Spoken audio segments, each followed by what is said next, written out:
great. So look, this is where we get to the actual crunch time, and the audience and all the judges get to hear all of the different pitches from our brilliant 8 finalists. And we're going to start with our finalist who is in the world of, again, remote care and remote therapy. So we'll start with Sana Gaspard, CEO of Rubitection. Sana. Hi, Rubitection is a health tech company addressing a common, growing, and expensive healthcare problem faced by millions of families within the US and around the world, like the Parker family. You might be going home very soon. Yes, the doctor did come in today and give us that good news. But she also stated that Bill will have less mobility, recovering because of his stroke, especially when it says it's going to take 2 people to get him out of bed. Yes, well, we're going to show you a few tips and tricks today about how to prevent him from having a breakdown on his skin pressure ulcer. Yeah, I definitely don't want that happening. Skin breakdowns may sound harmless when you're dealing with a stroke, but they actually kill 60,000 people every year, costing the US healthcare system $26 billion annually.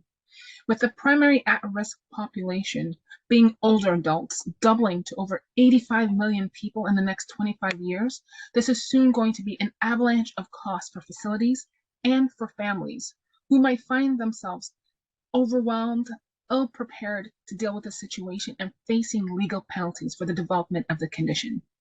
All of this is preventable, though. That's the good news. If you can detect the condition early, you can prevent it from developing. However, early detection is difficult and unreliable.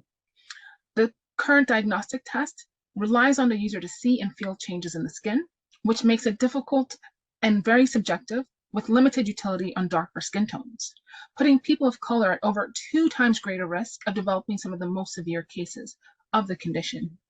For all patients who may be at risk, whether they have dementia, stroke, or diabetes, our solution, the Rubitech assessment system, can be used to identify the injury from inception to advanced wound development, to provide caregivers with the data needed to develop customized patient care plans and enable remote patient monitoring, allowing patients to benefit from reduced recovery times, a reduction in readmissions, as well as improving patient safety and quality of life while reducing overall cost of care.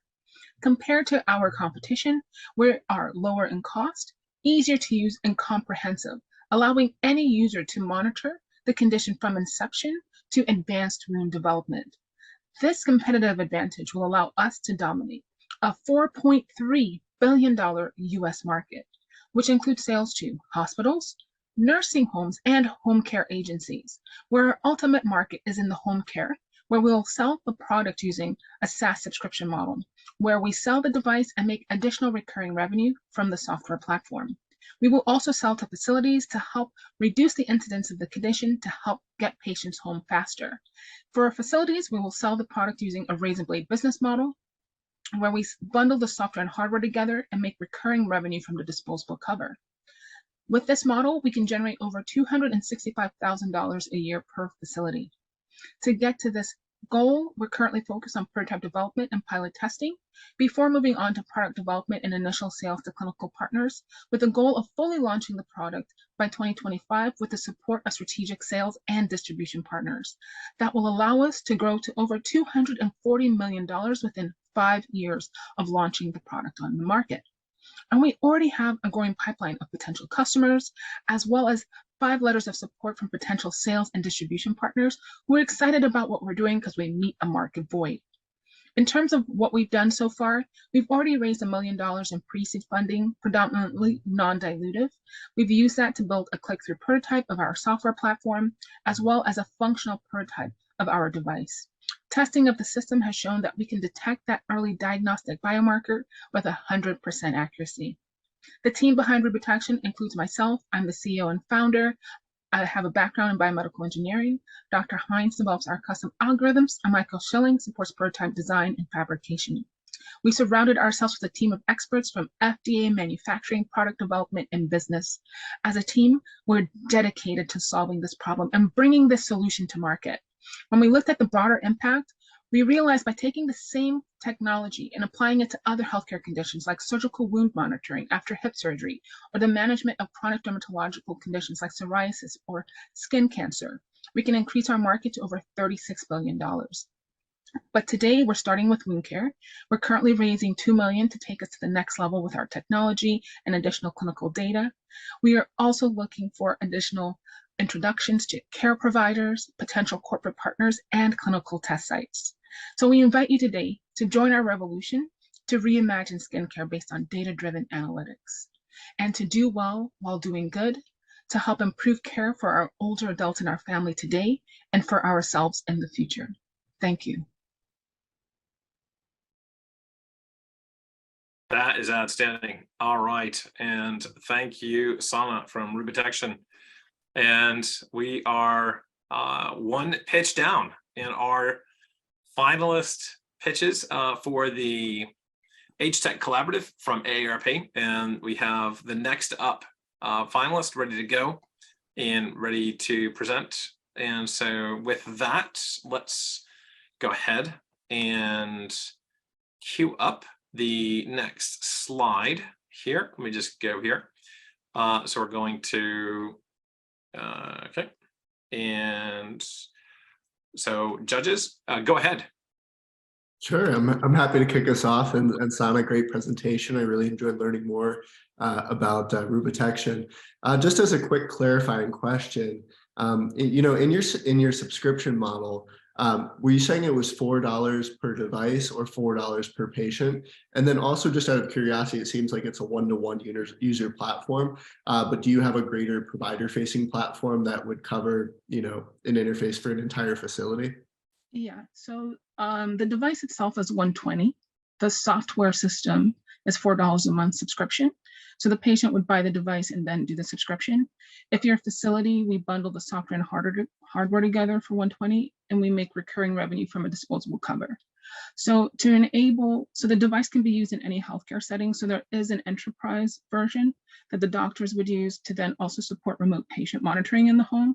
And then there's also a mobile app platform that patients can use in the home to then send the data to the cloud and EHR and have facilitate remote patient monitoring. Fantastic, thank you. Thank you for the question. All right, judges, any other questions? Wen, did you have one? I was curious if you could speak more about your business team members. It sounds like you have a very strong engineering team and a very impressive product. And also you have already a lot of LOIs and potential interest. And I'm curious if you could speak more about your business team members. Sure. Right now, our business team members, we are in the process of bringing on a full-time business person. We have a business advisor who's a serial entrepreneur in the medtech space, and we have several other business mentors that we talk to who have experience in the medtech space. So with the $2 million that we're currently raising right now, that's a role that we're looking to bring on right now. But most of the business development work in terms of the LOIs and partner outreach and engagement has been done by our core team of engineers so far. Just to get super granular for a second. So the, let's say you have a 100 bed community, senior living community. Mm-hmm. How many devices do you think you would need to service that community? And let's start there. Okay, so you said 100 beds? Yeah. So if we had 100 beds, let's say it was a 3-floor facility, on average around 30 patients per floor. And talking to facilities like nursing homes, what they've told us is that they would probably use 1 to 2 devices per floor. And however, most of their patients in that facility are at risk. So they get their skin checked either once a day by the aide or every other day by the wound care team. So every time the skin is checked with our device, that's where we would generate that revenue, is from the use of the device through the disposable cover. So the majority of our revenue comes from the recurring revenue model, either from the software or from the disposable cover. And it's just a high volume use because skin checks have to be done regularly, typically on a daily basis, depending on where in the healthcare system you are located. And that sorry to follow up. The disposable cover, I get it from room to room. If that was in the home setting, how often would you replace the cover in the home? So if it's a home care setting where it's being used by a consumer, not a visiting nurse, there is no disposable cover. They can just use the device because it's one patient only. So there's a lot of regulation around patient safety and device cleaning in the facility that's facilitated that. So we added the disposable cover specifically because nurses requested it. They said, we don't want to have to spend a lot of time cleaning this device. If we have to, we are not going to use it. So we added the cover, and that those regulations became even more stringent post-COVID. But you use in a patient's home, it's one patient, so they can wipe that down, use it on the patient, and at that point, the recurring revenue model is from the software service. Great, thank you for that clarification. No problem. That's fantastic. All right, really well done. Thank you, Sana. And next up, we have Stel with their CEO, Sid Kantan, giving the presentation. So go ahead, Sid. Hi, I'm Sid Candon, CEO of Stel, and our mission is to simplify connectivity for patients, care teams, device manufacturers that are advancing care to the home. This pandemic has revealed the digital divide is real, and there's a real risk of, as we move forward with care, patients and care teams we're leaving behind. Many patients lack the Wi-Fi, smartphones, and security practices to partake in this new standard of care, and IT departments are unsatisfied with their shotgun approach of a digital health strategy. In an ideal world, patients should be able to just measure their vitals, and care teams would use their existing preferred workflows to view and interact with the data. So we made that possible with the Stel Hub. This Stel Hub includes our patented software, which powers our operating system, allowing patients to just simply measure their vitals within 100 feet of the hub, and we'll do the rest. There's no buttons or switches on the hubs. Patients just have to plug it into any electric outlet. We then send the data over cellular right into the preferred workflow. So we've had patients take this on cruises out in the Mojave Desert, the islands of Maine, to the volcanoes of Hawaii, and we've gotten connectivity in places where cell phones struggle. The other benefit is everything is done through a Hub ID. So you just have to associate the Hub ID with the EHR, making Stel a one-directional pipeline. There's no PHI shared with Stel in this process. We transmit the Hub ID, the device measurement, the device MAC address, and details needed to get the data into the EHR or preferred care platform.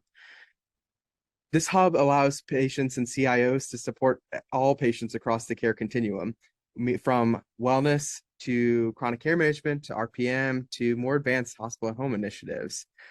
We also allow health systems to pick the best devices for their programs, and we don't make margins off of the devices, so you're able to get the best preferred price without worrying about artificial markups. To date, we've transmitted millions of vitals from trusted health system partners. There's a dozen of them, like Lehigh Valley, Tower Health, Medical University of South Carolina, Yale, Tampa General, Hawaii Pacific Health, a bunch of FQHCs, as well as Jefferson, Temple University, and a number of digital health and virtual care teams. We have hundreds of devices on our ecosystem, and it's a growing list of partnerships that we're proud of.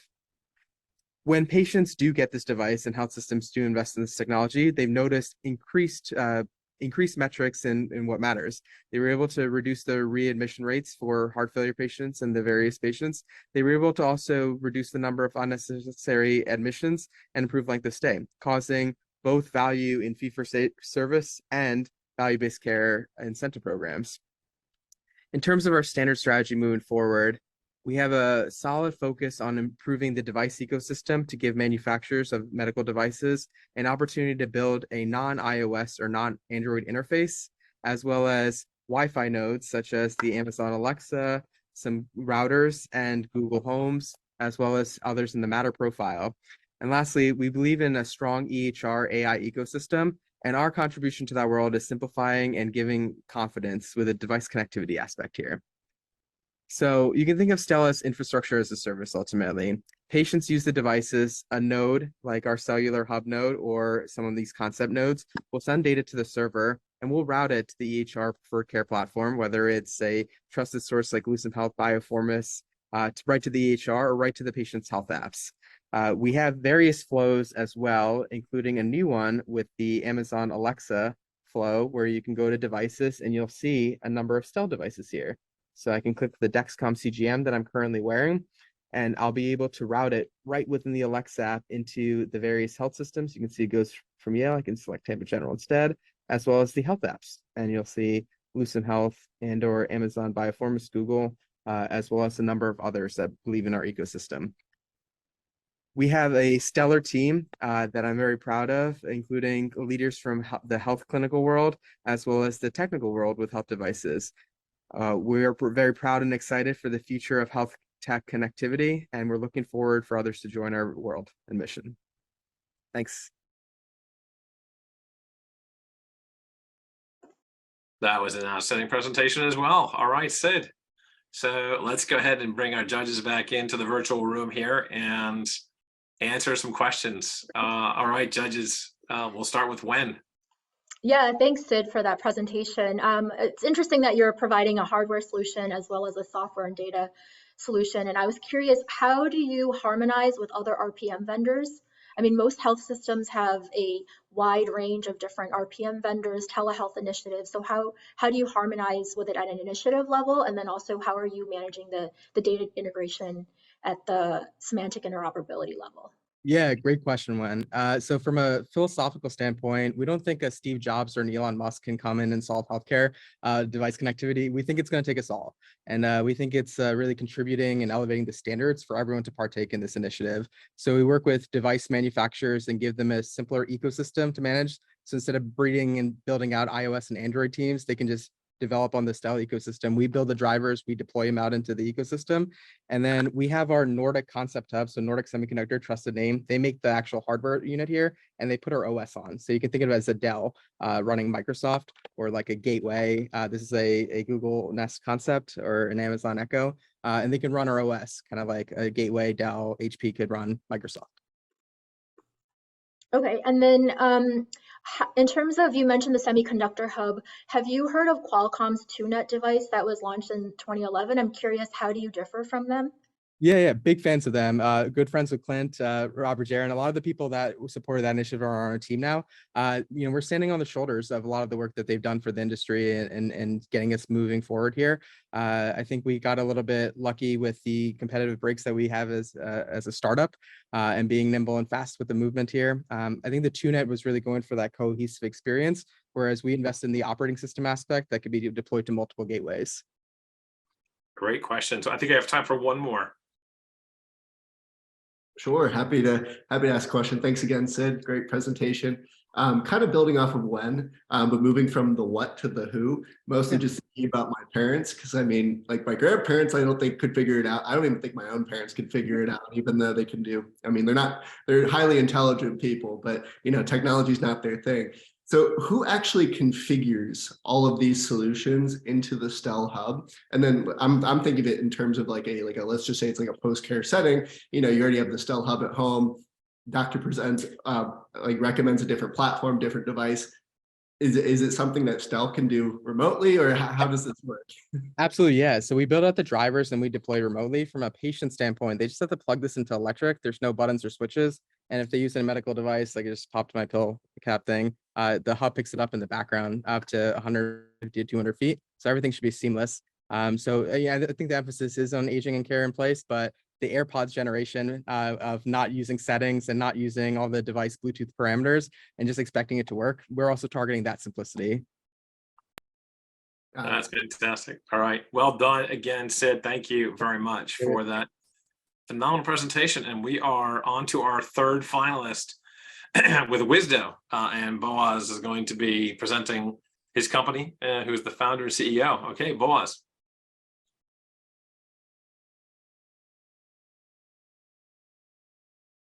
Hey, Wen, Nathan, and Moshe. I'm Boaz, the CEO and founder of Wisdo Health, a social health company turning back the alarming rise of loneliness affecting 120 million Americans aged 50 plus by providing well-designed peer-to-peer connections that measurably improve health from the comfort of home. I started Wisdo after losing my 73-year-old father to cancer after 8 very long years of struggle, during which we often felt alone and socially isolated. So today is coming full circle for me. Thank you for this opportunity. As AARP itself has documented, 40% of Americans aged 50 and above experience loneliness, best defined as a gap between the people you have in your life and the people you would like to have since they've been in your shoes.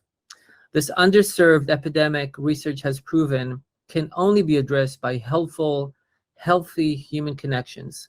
But how do we make sure that people connect to the right people who can help them close the loneliness gap and feel better and healthier?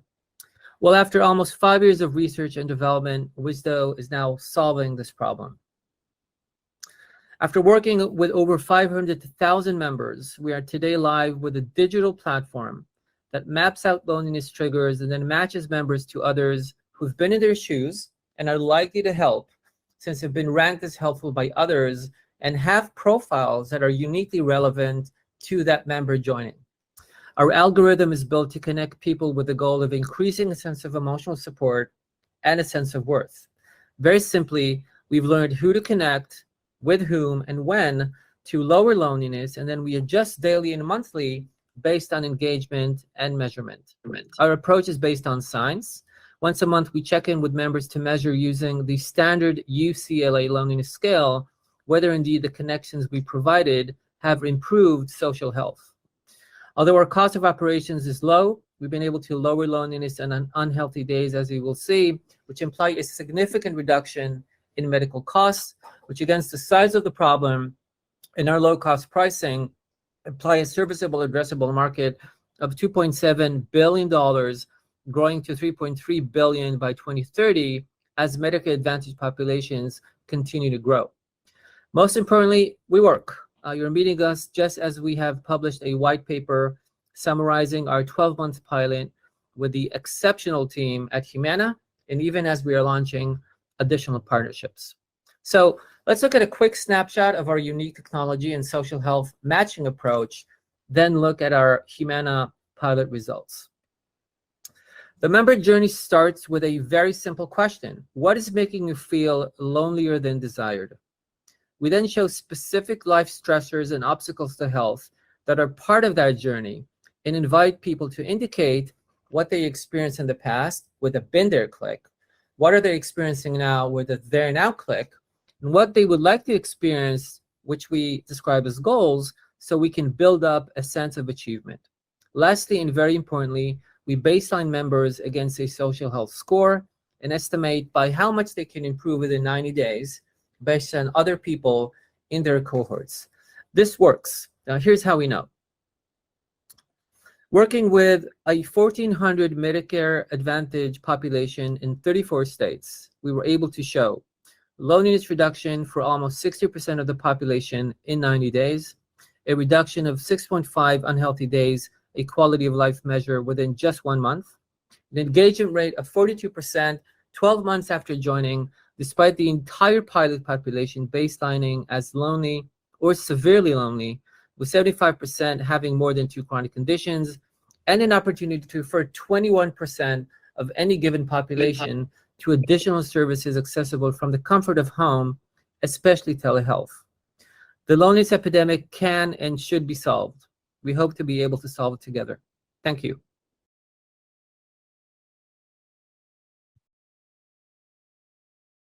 Yeah, no, that's amazing. Thank you. That was phenomenal, Boaz, and really appreciate the presentation and just, you know, spot on with where this is going and where people need help. So let's open it up for the judges. Wen and certainly Nathan and Moshe, what do you guys think? Who would like to go first? I will. Boaz, a pleasure. So first of all, I'm sorry for your loss, and we've experienced cancer loss in our family too. So I hear the challenge. So thank you for trying to tackle it. How do you think, I'm a fan of compound questions. How do you feel about safety, selection, and vetting? How do you guys think about that? And then what's your acquisition strategy? So in terms of safety, that's a top priority. You can't have safety without social health. So we have a very robust moderation platform that watch list is over 750 keywords that when used flag our own internal dashboards that are monitored 24/7 by our own community managers. There's also AI that is able to very quickly identify people or phrases that we need to be kind of very closely taking a close look at, which is why response rate have been under 3 minutes for for months, even though we're looking at 100,000 people monthly active and people sending more than 50 messages per week. So I think the fact that we've built in safety from the start, understanding that we will not see people navigating towards increased social health if safety is not baked into the system, is now working to our advantage. In terms of vetting, we've built a community that is representing a hierarchy of helpfulness. One of the earliest observations that we had early on and insights that we had early on is that it's pretty amazing that we have quite a few social networks out there that optimize for matches with outcomes like engagement and people buying ads, where you would end up promoting people for popularity. Or if you look at dating apps, people are matched with the goal of eventually beginning a relationship. But there's no social support network that matches people with the optimized result being loneliness reduction. And we're the only ones who are currently doing it, which is why we're seeing these measurements reduced, which is part of our vetting process and how people are promoted within the platform. So that was a long answer on safety and in vetting, but it really is something that we think a lot about. In terms of acquisition strategy, we have several. If we're working with a plan and there's an existing target list that they'd like us to try and recruit, we have our own recruitment strategies that include email, SMS, IVR, etc. The CAC for enrolling a Medicare Advantage senior who is chronically ill, where the CAC usually is in the hundreds of dollars, for Wisdo is around 20. Just because people are so, I think, yearning a social health, social wellness platform that is able to safely connect them with other people and increase a sense of social support. We're also doing acquisition via where people are loneliest most, which is traditional social networks, which are not increasing a sense of connection, but rather increasing in some cases a sense of disconnection, where we've seen a CAC of $4 and $5 per member, even in the 60+ population, and against a cost reduction implied by the utilization rates that we've seen reduced in some of the pilots that we've done of around $1,000 per member per year, and against the price point that we're putting in front of this market, which is around $15 PMPM for an enrolled member, or 180 PMPY, the ROI there is pretty strong. So we think that recruitment is working to our advantage as well, just because the problem is so big and solutions are so rare. That's great. And I think we have time for one more question. Just as a follow-on question to that, and thank you both for the presentation, but what's the retention rate of a user once they're on the Wisdo platform? It's incredibly high. Even again, in the Medicare Advantage pilot that we did, where these were chronically ill, lonely individuals, retention month 12 was 43%, which we haven't seen other digital apps reach that retention level, even with younger and healthier populations. So I think, again, the social health science-driven, measurement-driven approach and matching people for an outcome that is measured monthly is able to bring people back very frequently. Great, thank you. That's fantastic. All right, really good to see. And again, thank you for that. I really appreciate the thoughtful, Thanks, guys. The thoughtful answers on that. Yeah, that's wonderful. All right, good. So next up, we have Envoy, and Casey is here to present away. Casey, go ahead. My name is Casey Kinnan, co-founder and CEO, Envoy America. Our company provides transportation, assistance, and companionship services to older adults. If you have parents or grandparents that stop driving, there's a good chance that you've heard them complain about transportation.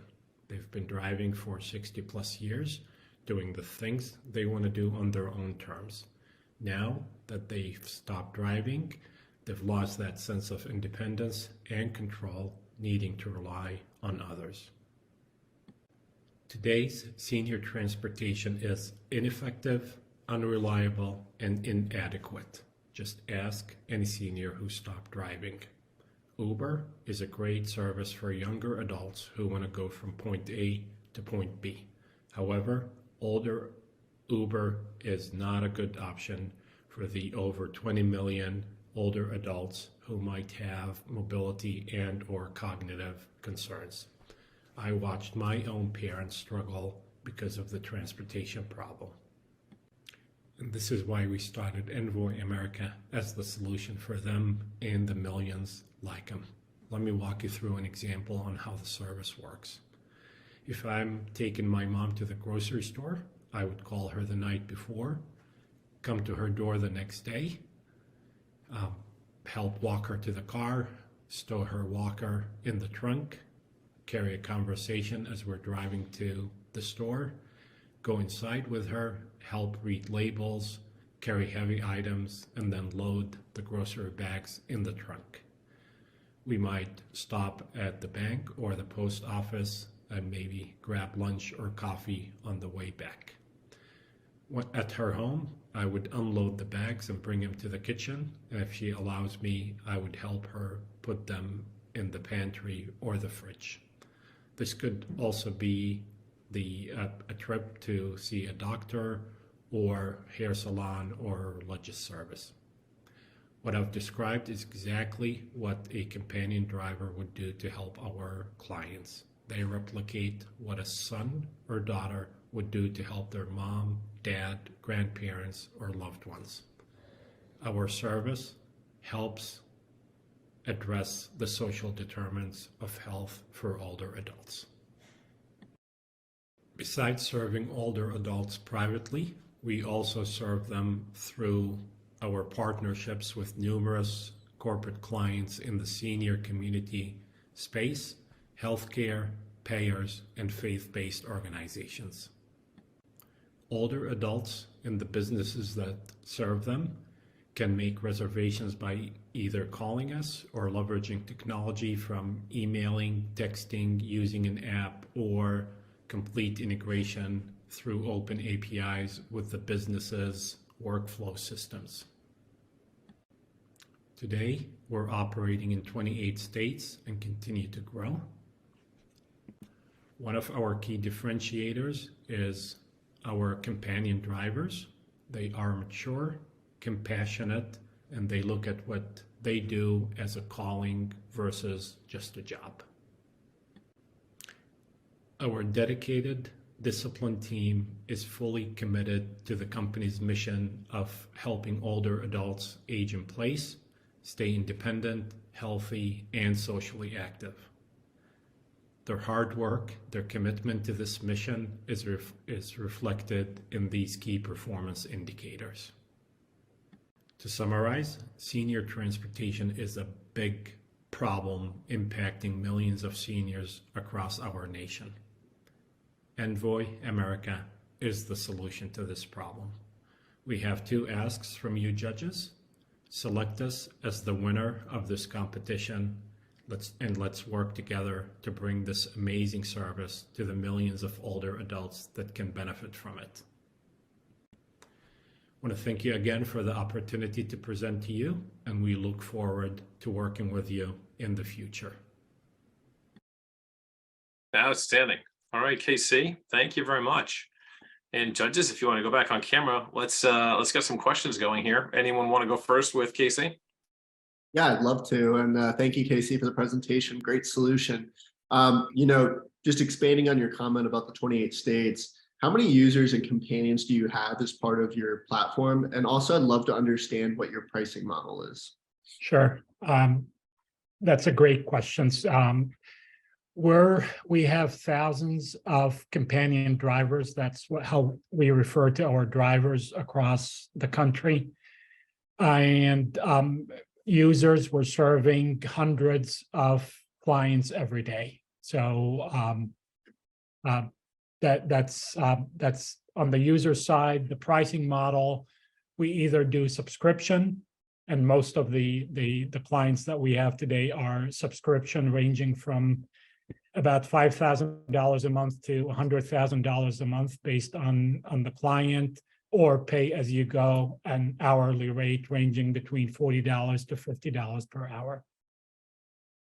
Got it. So, and then I guess, obviously that's a pretty big range, but would you say that the majority of your users are, those individual folks that are, paying for themselves, or is it larger enterprises that are covering, X amount of patients that sit under their roof? Sure. About 95% of our business is through corporate clients. So the go-to-market strategy is business to business, but that also translates business to consumer. So if we're serving a senior living community and they outsource their business to us, that translates into private pay clients that use us to go to places that are not covered under their agreement with the senior living community. Awesome. Thank you so much. Absolutely. Great questions. Great questions. Anyone else on the judging panel? I was curious, how do you differentiate from existing car services? I mean, there are like general, ride to the airport, taxi type services. And then there are also, in different local markets, there are different services that are provided for seniors and people with disability that are more private pay. And then there are also ones where some states where Medicaid cover, and then things like the accessible rides for people with disabilities. So I'm curious, how do you position yourself in that landscape? Sure. Besides our companion drivers as a key differentiator, it's also how we engineer the service, how we manage every service on its own to make sure that we're picking up the client at the right time, using the right vehicle and companion to help them. What do we do when we bring them to wherever they're going? Do we stay with them? Do we just walk them in? When do we bring them back? Everything is engineered to provide the on-time performance, as well as the great service that's tailored to the client itself. So as an example, if we were to pick somebody up, call it Chicago 6 Michigan Avenue, we know upfront that you can't park on that address because it's a main street. So we're engineering the service to know, how do we pick them up? Where do we go? Include how much time does it take for the parking to go up to the 10th or 11th floor to bring them to the location. Those are some of the key differentiators. The other one that our national clients enjoy is, we're a national company today versus a regional or a smaller player.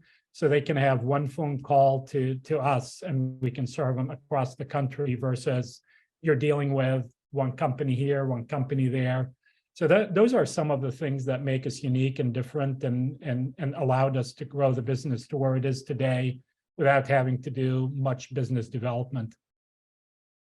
That's great. Well, thank you, judges. And again, thank you, Casey, for that just tremendous pitch, and for all the good work you're doing there with Envoy. And we are now to the last four. First four are done and in the books, and now we're on to the last four with Frieden tells me. And we're going to hear now about Sensorscall. Go ahead, Frieden.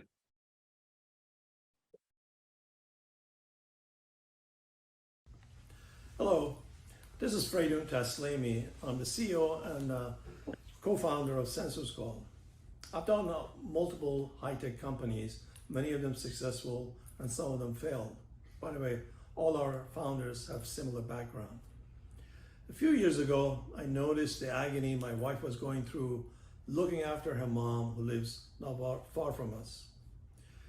Her concern was, every time she went out shopping or she took a bath, she wanted her to call her and let her know that she's okay. And invariably she would forget. One night, it was around about 11 o'clock, we called the cell phone doesn't answer. The landline is busy. We ran to her house and she's sitting there and just watching TV. And this happened all the time. We tried camera, that didn't really work well.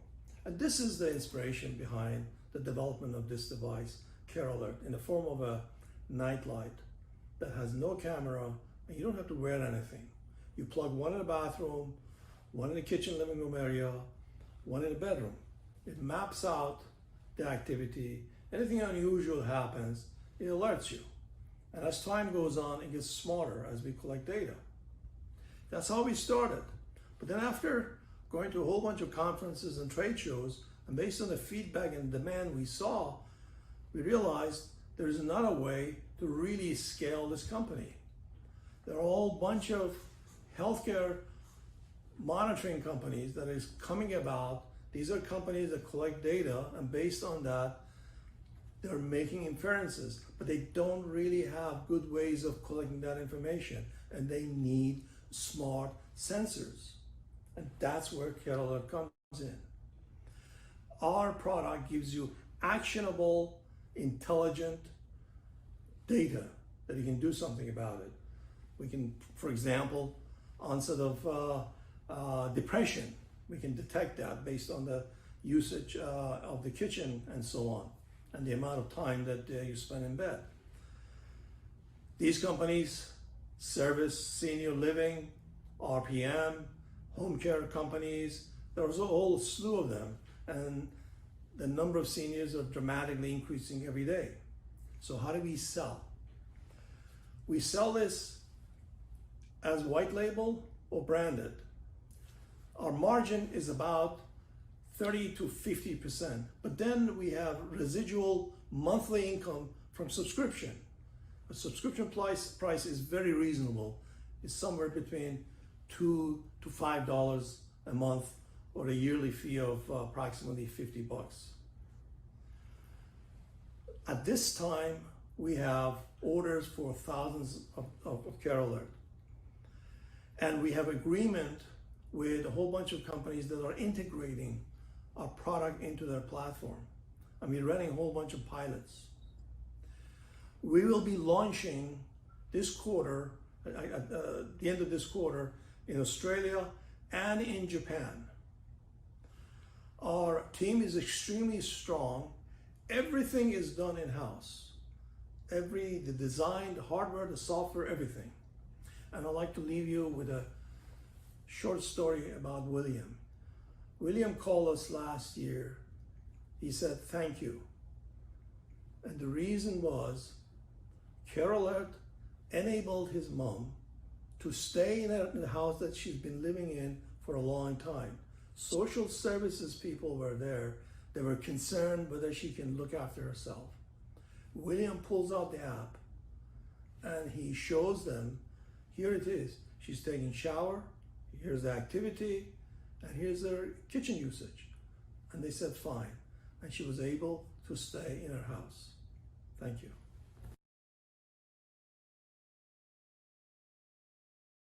That's wonderful. Thank you, Freddie. And let's take questions from the judges.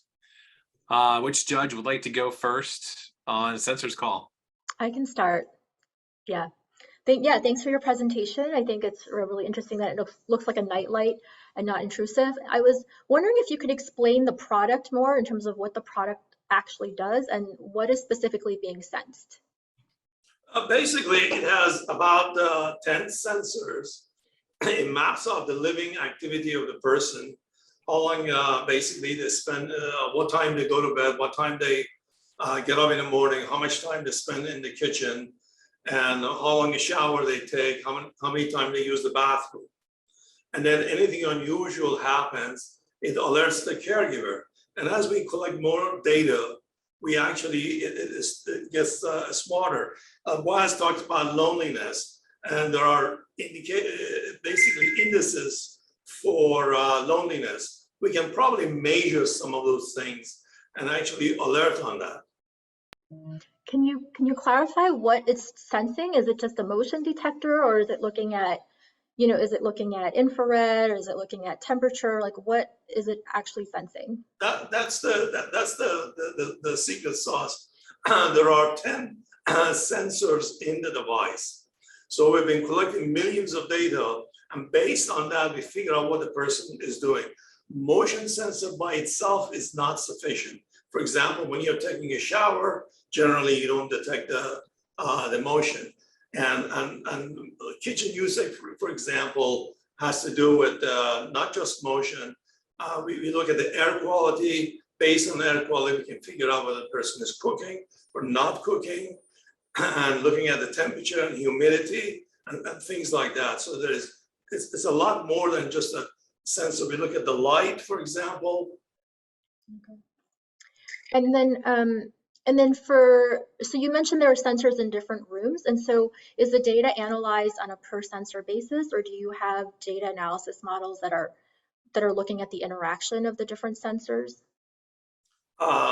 There's a lot of data which is being processed on the sensors themselves, and then they're sent over to the cloud right now, and they're being analyzed, some of it there. The goal is to bring most of the analysis in the device itself, and we're working on sound classification.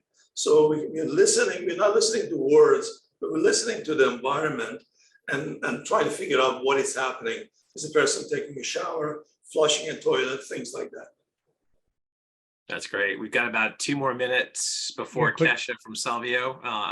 Who's up next? Go ahead, Moshe. Go ahead, Nathan. Go for it. All right. Quick question, just to follow up on Wen, and thank you for your presentation. How many devices does an average user need to have in their homes? I mean, between bathrooms, living spaces, bedrooms. I mean, I would imagine that's 3 right there. You know, how many on average have you seen amongst your user base? We generally recommend 3 devices. 1 in the bathroom that the person uses, 1 in a bedroom, 1 in a kitchen living room area.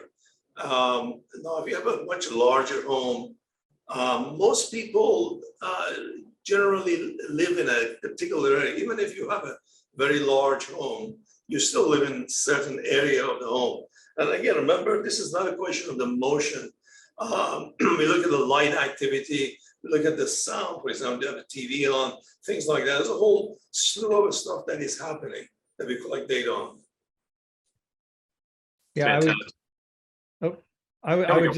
I would echo, I think, what Wen was getting at. I would say in future presentations, it would be great to really highlight what the sensors are and show us, you know, if you've got a product. I'm a big fan of show and tell. You know, this is what it does. These are all the things that it can pick up, just so that we can get a sense of what it can do for our families. So I'm guessing you're doing fall detection, and do you have some data on false positives or false negatives on fall detection? Okay, at this time, we are not doing any fall detection. This is more of a well-being. However, there is a technology coming out which is called Wi-Fi sensing. And the way we've designed this device, we are not using all the sensors as yet. As time goes on and we find better technology, we upload it. We have a nice OTA, and we can actually do that later on. Great, thank you. Wonderful questions, judges. Thank you very much. This is coming along really nicely. Another impressive technology from these phenomenal finalists. And now we go to Kesha, who's the co-founder of Salveo Innovations, and is going to present a little bit about this. Go ahead, Kesha. One of the biggest threats to our nation's healthcare system today is low health literacy. Let me tell you a story. About 6 months ago, my 80-year-old grandmother was admitted to the hospital for a stroke. Due to COVID, we were not able to accompany her. By day 2, my grandmother was calling us in a complete panic. Oh my gosh, you have to get here. You have to help me. I have no idea what they're saying. Fortunately for her, my husband and I are healthcare professionals, so we're able to help her navigate the situation. However, my grandmother's not an anomaly. 9 out of 10 people have trouble understanding complex health terms. Over 80 million people in the US actually have low health literacy, resulting in over $238 billion in unnecessary healthcare spending. And as I said before, my grandmother had us, but not everyone has a healthcare provider in their family. However, they can have our solution, Tyrone. Tyrone is a mobile application that helps to bridge that communications gap between patient and healthcare provider by breaking down that complicated jargon into easily understood terms, utilizing AI and adaptive language technology. Think about Google Translate, but for health literacy. The features for Tyrone include, first, a symptom checker to help them decide, am I going to make a primary care visit or am I going to the ER? The second is an appointment maker to help them do just that, make an appointment, but also a question builder to allow them to prepare for their appointment and have a more fruitful exchange with their provider. The third is a system of nudges and prompts that reminds them to do very important things post-visit, like pick up prescriptions, get their labs done, or even make a follow-up appointment, all with the ultimate goal of having access to critical information when they need it most. Now, some of the features I just described to you may sound somewhat familiar, but our competitive edge is very clear. None of our competitors offer a fully comprehensive, culturally responsive solution that tackles this low health literacy problem that is either patient-centric or easy to understand. As for our traction, we've had a unique kickoff with our venture with a partnership with Sylvia Memorial Hospital and Johns Hopkins Medicine. We've raised over $55,000 to date. This has allowed us to develop a clickable prototype and test in 3 key field sites, DC, New York City, and New Orleans, engaging over 4,500 potential target users and healthcare professionals. On this slide, you can see some of our amazing supporters, including ongoing partnerships with the New York City Liberty basketball team, Walmart, and TechPlug. We've had a strong start, and we look forward to bringing Tyrone to market. Recall from earlier that the estimated cost of low health literacy in the United States alone is $238 billion. And of that, $25 billion is in unnecessary annual spending for Medicare, where hospitals are paying penalties for overutilization of the ER and readmissions. Our go-to-market strategy will target these institutions who are being heavily penalized. Tyrone will help reduce the penalties while redirecting resources to areas that can help improve patient outcomes. We'll do this by licensing Tyrone to institutions annually, charging $20 to $50K, scaled by the number of users and the type of institution. And for folks who are not connected to a healthcare provider, Tyrone will be available as a free download. My partner and I have the ideal intersection of expertise to tackle this issue. Carlicia's background is in public health. My background is in education and literacy. Together, we have 28 years of management experience, and we've managed $50 million in projects. We have the vision and the background to succeed, and we invite you to join us. And here's where we're going. Last year, we developed the user experience prototype and partnered with Capital One consultants who are advising us on data collection and scaling. We completed the UI, UX wireframes in December with a planned launch of Tyrone in March 2023. $300,000 will allow us to launch the MVP, hire key engineering team and staff members, and bring Tyrone to market. Let's go back to Carlicia's granny. Remember her panic, her unease. Now, imagine a world where no one has communication barriers with their provider, where everyone can understand and act on information for their own health and their family's health and well-being. This is the world we are building with Tyrone. Come join us. Thank you. Outstanding. And again, a great presentation. Thank you, Kesha. And again, judges, let's open up the questions. Who wants to go first? Kesha, your grandmother is lucky to have you.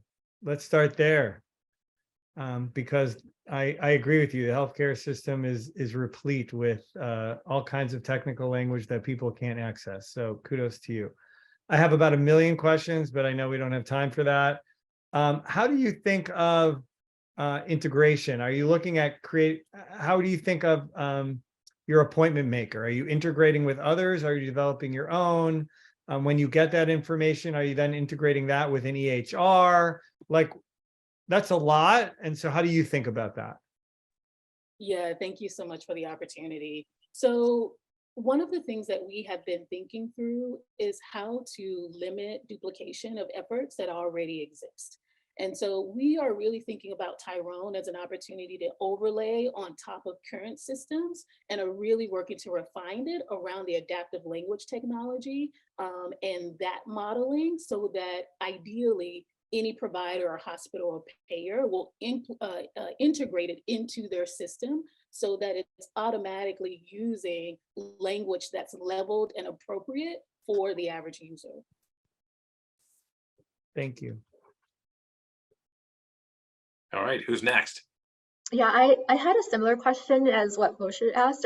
So I think it's great that you're addressing health literacy and care navigation. I think that's a great goal, but I'm trying to understand, how do you overcome the feasibility of, there are a lot of market incumbents for symptom checkers, appointment makers, questionnaires. Every hospital already has a dozen of these. And so, you mentioned the overlay, but I'm trying to figure out, how do you squeeze yourself in and get noticed and get adopted? Yeah, thank you. So one of the things I want to make sure that I clarify is that our optimal customer is providers and payers that use mobile applications for disease and health management, and particularly in areas where health literacy can be an asset. And this includes a segment of hospitals and institutions that are being charged penalties for higher readmissions and overadmissions. These folks have some incentives. And we think reducing hospital readmissions is a great opportunity because it represents the ability to lower healthcare costs, improve quality, and increase patient satisfaction. One of the things we learned when we did our human design element, folks said, like, yeah, we have these things, but they're not integrated. And they actually are not in language that's leveled that allows us to use the provider or the hospital or the payer application in an effective way. And so it's a little bit of a rethinking of what's there and what's available. And we also think there's an opportunity for us to really help support hospitals around like where their star ratings are, especially for those that are where they use direct contracting and patients or new enrollees are prioritized by star rating. And so we're really thinking about like, what are the problems currently in the system and what are the ways that we can address, if there is any low-hanging fruit, the low-hanging fruit of this like ongoing health literacy issue. That's fantastic. We got about 1 more minute for a quick question. Go ahead. No question, just more so a comment. Love the presentation. Big fan of Tyrone. I mean, it's incredible. I think what you guys are working on is fantastic. Just generally speaking, obviously, like in the different populations that you'd be serving between DC and New York, how well does Tyrone adjust to different levels of health literacy? Obviously, there could be point A and point B, but obviously there's some idiosyncrasies with that amongst like different people, different cultures, so on and so forth. But I would love just to understand how adaptable Tyrone is. Thank you. So we're currently working on the ground in New Orleans. And as many of you may know, New Orleans, although they have made, the state, Louisiana has made a number of strides in terms of their overall health outcomes. New Orleans has not, in particular with specific populations of folks and African-American people in the city. And so we've been really keen on answering this question for ourselves, Nathan. We don't have all the answers yet. We are in a piloting phase. And our goal is to do baseline work. We're hoping to partner with a federally qualified healthcare center. We're having very active conversations with department leads of healthcare so that we can really prove out this proof of concept and start to have the resources necessary to continue to build the nuanced models that will help us level across different ways of speaking in addition to levels of speaking. And we've also found there's a little bit of a nuance there. Awesome, thank you. Well, would love to hear from you whenever those answers are solved, and we'll have to get Jerry and Stan back, have them invite you back so you can share it with all the other people that are here on the line. Thank you. Absolutely, we'll do an alumni reunion in 1 year from now. All right, and we have now our next finalist as we're getting down to the last couple of here. Gabriella Francis, the CEO of Squegg. Gabriella. Squegg was founded by Saket with the goal of improving grip strength for sport, but has become so much more. Being inspired by feedback from the medical community and the impact that gamification can have on rehab, he assembled a team and got me excited to join him in building the right solution. My name is Gabriela Francis, and I am gaining my doctorate in designing and developing assistive and health technologies. I'm also the CEO of Squegg. My passion is creating healthcare products that are accessible, scalable, and designed specifically for the healthcare community and the populations that we serve. Here at Squegg, we design smart solutions that monitor biomarkers of aging and deliver remote care for a multitude of upper extremity conditions. The problem is twofold. For monitoring, there's limited visibility for frailty and functional decline, which is increasingly important as 14% of adults require assistance with activities of daily living, and 35% of adults are limited in their ability to perform functional tasks. There's also a need for tracking and monitoring musculoskeletal and neurological conditions, many of which are chronic diseases such as arthritis, Parkinson's, or ALS. It's estimated that over 80% of people over the age of 70 have at least one of these chronic health conditions. For remote care, there's a lack of ways for healthcare providers to accurately assess upper extremity impairments at home and provide meaningful activities and exercises to patients to complete their exercise programs. So much so that 70% fail to complete their course and 20% of patients drop out within the first 3 visits alone. Our solution is a 3-pronged approach. The first is to increase that visibility for frailty and functional decline through accurate grip strength measurements at home, which is proven to be a biomarker of aging.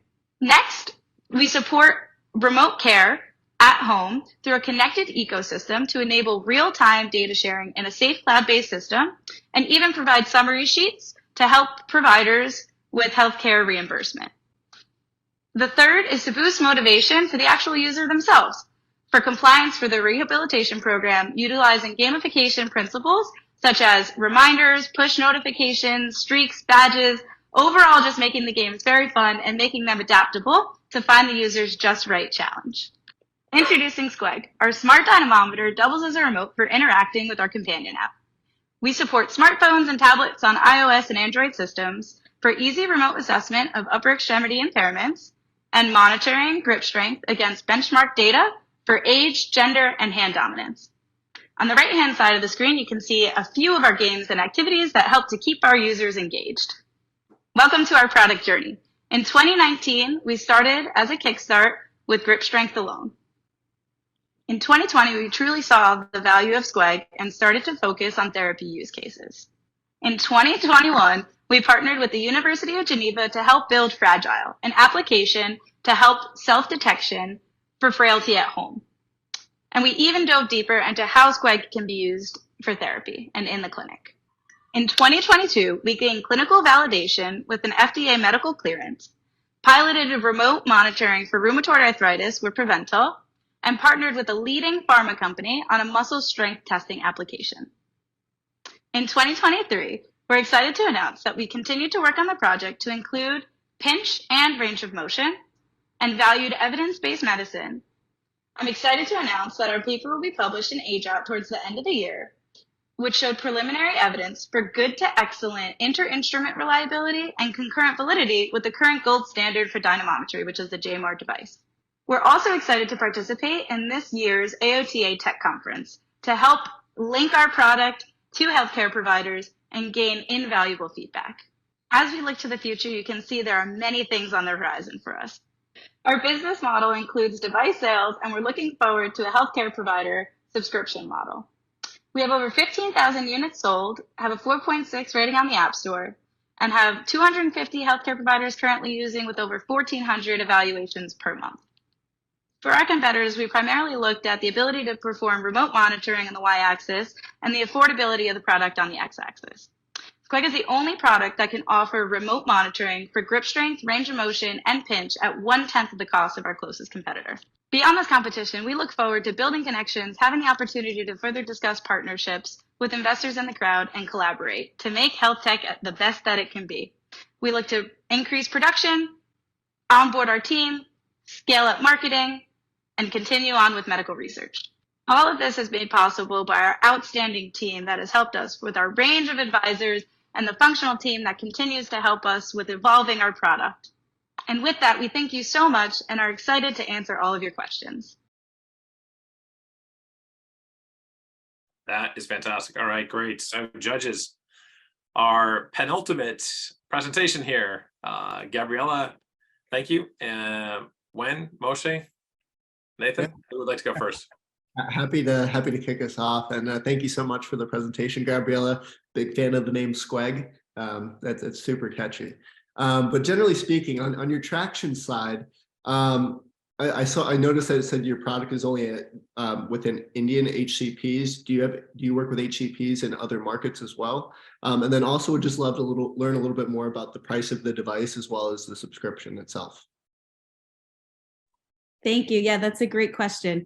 So for that traction slide, that data point was actually just referring to the one large pharma company that we're primarily working with, and that is in India at the moment. But we do have a lot of healthcare providers that are using within the United States, and we value working back and forth and gaining feedback from them on how to make the product better. So we always look forward to setting up meetings for how they're going with the trials in the clinic, and anything that we can do to, really make it as seamless as possible to integrate into the practice, not only for in-person care, but also to support, remote care as well.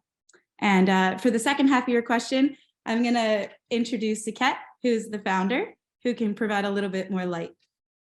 Hey, Nathan, thanks, Gabby. So overall for the cost, Nathan, right now the device is priced at $68.97, which is a wellness device. And as we are building capabilities around range of motion and pinch, we are still working through understanding the right pricing model for our for the customers, and also working through the HCP subscription model. That being said, we are always looking to be more affordable, to provide healthcare at the lowest cost possible. So that's where our margins and our numbers are still very affordable. So. Fantastic. We've got time for one more question. We have 1 more minute. Which judge has a good quick question for these folks to answer quickly? I've got a quickie. It's less of a question. First of all, loved your energy and vibe. Great presentation. And then I would just say on your team slide, I would have not just their names, but I would have logos or something that denotes why they're an expert in that space. Sure, yeah, we're definitely proud of our team and everyone that's involved. So I think it's great to kind of push out, all the accomplishments and really explain the breadth of diversity and experience that our team has. So definitely, it's a great point. Yeah, it's true. The visualization of data and just images and logos and brands and institutions is a nice way for folks to be able to rapidly understand where you're coming from and what you're doing. So again, Gabriella, thank you, and Saket, thank you as well. Good meeting you both.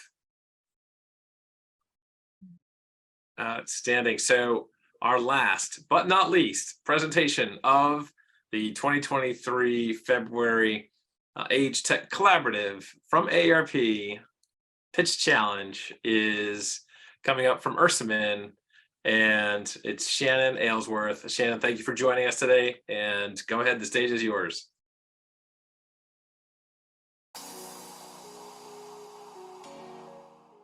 When I was 35, my mother was first diagnosed with a lung issue and got very sick. My family and I spent 40+ hours every single week trying to help her manage her health. Appointments, daily care, collecting and transferring records, researching her disease, and finding treatment options. Over the last 15 years, I've seen my retirement savings dwindle over $150,000. My career took a back seat, and I spent a majority of my time doing paperwork, healthcare bills, insurance, and trying to get quality healthcare. I see it as a privilege to help my parents, as do the 53 million other caregivers. But our health and our financial situations suffer, and often we lose a relationship with our parent that we used to have. Hi, I'm Shannon Aylesworth, founder and CEO of Ursamin. Ursamin is a platform designed to enable caregivers to more effectively manage the care of their loved ones, which improves the quality of life for everyone. As people live longer and the number of chronic illnesses continues to grow, more and more pressure is being placed on the caregiver to take on the workload of helping loved ones get the help they need while staying in the home. In fact, the number of caregivers is expected to grow to 90 million in just the next 7 years. What used to be a part-time jump in when needed job has become a full-time job of helping parents manage their health. We have been able to pioneer a new platform for patients and their caregivers that can save large amounts of time and improve quality care for the patient. First, a single location for the patient's health data with patient-approved caregiver access. The aging population often struggles with technology, so they must lean on the caregiver to help them access their data. More often, the caregiver must log into the portals themselves. Not only does this present a security risk, it doubles the work on a caregiver to have to log into multiple portals for their parents, or worse, they have to drive around office to office to get the information required. Providing a consolidated view is the foundation to improving both the patient and the caregiver's lives. Next, education enables caregivers to know quickly what to do and often can make the difference in a patient's health outcome. Imagine your mom is diagnosed with cancer and you get a notification in your portal from her doctor when you get home. Here's what to expect from the patient and how to help them as they go through these first few weeks of shock and fear.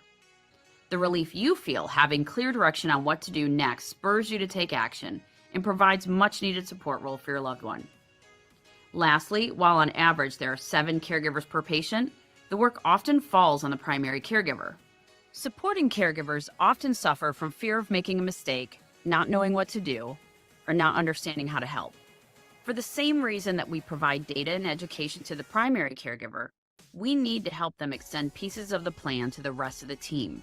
Tools to delegate help with quick handoffs of what to do and how to do it, and enables others to quickly jump in and help while maintaining the quality of care.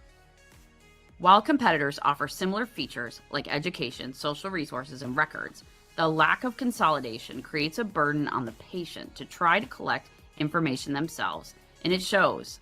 On average, patient portals are used only 26% of the time.